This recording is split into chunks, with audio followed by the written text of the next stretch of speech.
just to give us a feel for regular expressions are and what they look like. They are very much like the matching things that we did in WhereObject, the comparison operators.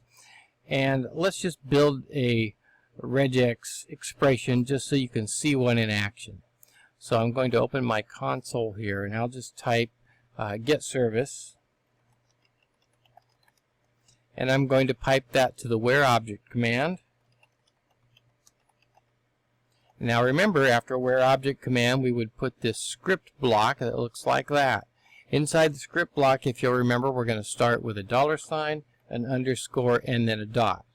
And then I'm going to, by the way, this is this little dot here, this is a .NET thing, and this is how you describe things in the .NET languages.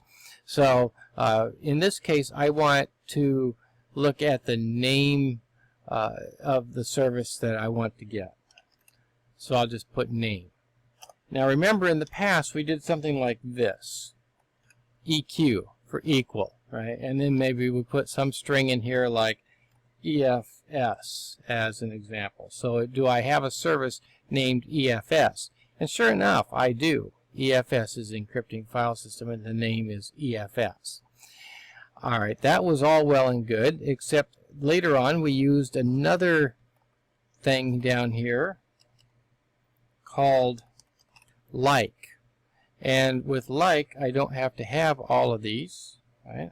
Let's put, in this case, EF anything. And sure enough, EFS came up again. However, if I want to use regular expressions, I use match instead of like. Now, match is not the same as like. In like, we're looking for wildcard letters and then wildcards, or characters and then wildcards. We do not do the same thing with match because regular expressions are not wildcards. They are not even an extension of wildcards. In fact, let's try this out, this exact same thing, and see what happens. Oh dear, see, I didn't get the expected results. That's because, once again, these are not wildcards.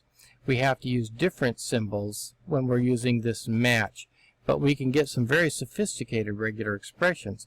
Let's take a look at some of those. Here is a set of regular expressions that would match a valid IP address.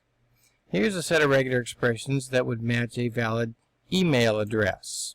By the way, there are variations on these. So, for example, with the IP addresses, do I want to eliminate those that are private addresses? Well, I might have to do some additional work on that to do that. And only valid email clients, perhaps, I might have to do some additional work on this. In fact, there are some that are a page long, so this can get rather complex. However, you can go through this, and one at a time you can parse these various symbols, and that's what we're going to get into next. We're going to take a quick overview of them here, and then later on we're going to start looking at them one at a time.